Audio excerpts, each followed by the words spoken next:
نزیکی 2 ساله بشکی هولاتیان تاخ شیفشنار ناحیه شیرازه قرابوی عردین خو نورگرتینه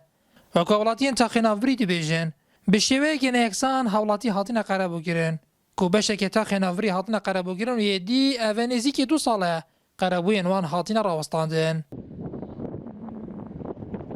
که سالا که و شراونی شرازه جوان دام کو پرچن ما ادیبت ما تعویض ما بدل ارد ما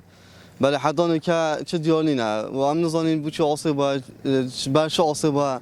حوالا ما ادوارگیری و ادگل ما نوارگیر نه. بشكل هات يقرب بكرن بشدين هات يقرب بكرن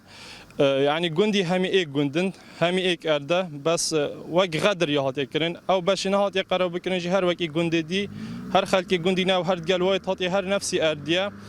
بجام داخازش حكمت كين أف بشنا هات يقرب بكرن هر وقي جندي دي بين قرب بكرن. ریوبری ناحیه شیرازه جی درباره گازنده هولاتیان وها دیبیجه. بشکی وانا قربان خودوای گیریم بشکی دیم و اوجی تو وقت خدا ما نویسین و داینه پارزگی جی داینه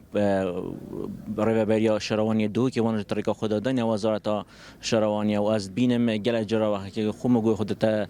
داخویانت وزارت بلدیت وانا ویتم بابت که گشتیه و کودل نزی دست بکن چه قربو بن چه اویدی بن وجا دل همی جا او سنتر دینه دابش کردن. تاخ شیفچنال بریا نزیکی 4 ساله وکو گند هاتن یاسین پشتی کو بویا بشک شهروانی شیرازه اردوی بویا ملک شهروانی کو بری وی دمی خلکی او ارد بریو دبر بری 2 ساله او خلکی اردنوان بر به پروژه جورا جور کتین هاتین قربو کرن لیوکو هولاتین تاخ ناوری دیبیجن هندک جوان بو واسطه کاری قربوین خوب ورگرتینه و اندجی تانو که چاواری قربویا خونه. نهاتورا مارین نارتی ناحیه شیرازه.